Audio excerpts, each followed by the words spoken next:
Today, at the beginning of this retreat, we celebrate St. Francis Xavier, who baptized so many.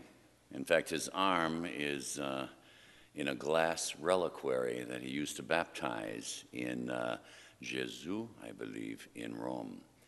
And when we look at a man like that, when we look at who it is the Holy Father has placed before us to be our example, we see the cure of ours. We see a man who did two things for the most part throughout his whole life. He heard confessions incessantly, and he celebrated Mass. He confected the Eucharist.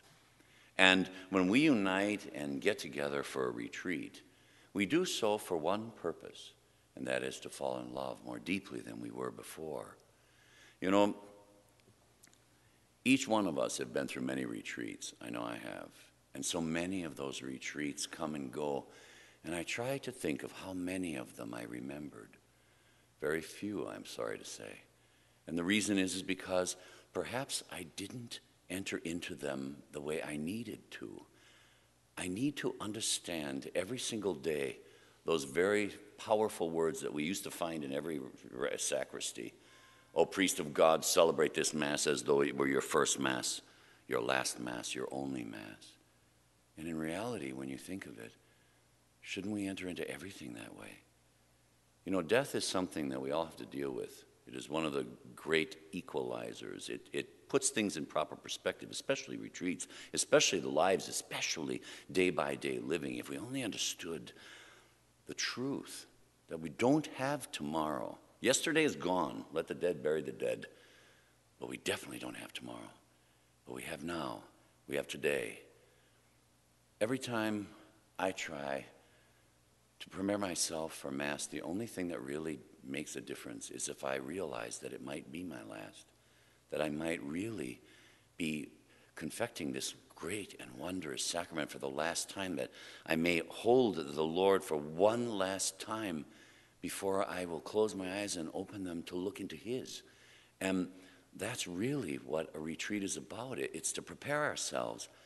But this particular retreat is something wondrous, because we're going to have a Prince of the Church coming here to open to us this magnificent concept of being a shepherd.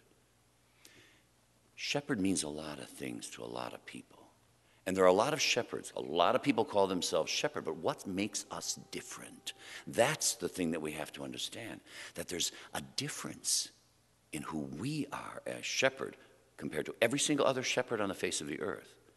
What is that difference? In that difference is found our very identity. If we were like every other shepherd, we would just be social workers, and God knows there's enough of those. We don't need any more. We are spiritual men. We are men who are placed in front of those souls who are facing heaven and hell, and we are the ones responsible for inspiring them to want heaven. You and I know that heaven and hell are choices. Every single person in hell is a volunteer. And so what we have to do is inspire them to want heaven, to want the divine, to want to pray. But if we do not understand the great mystery of faith, this beloved cardinal is coming here and he's going to be presenting such a beautiful faith to us. But that faith is so much more profound. It's nothing like every other faith on earth. This faith enables us to touch the divine. It not only enables us to touch the divine, but it enables us to transcend time and space and literally be at Calvary. That's going to be the first conference. I have to do that. This is the year of faith. And so what we're going to do is we're going to see in a very simple way something that I think is important for us to witness to every person that we meet. And that is, what is Mysterium Fidei? What is it in the light of our being shepherds, pastors, being men of God, being men who love God and who bring Him to each person we meet?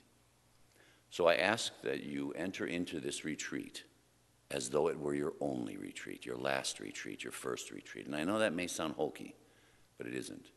It's extraordinarily important because we have this one shot.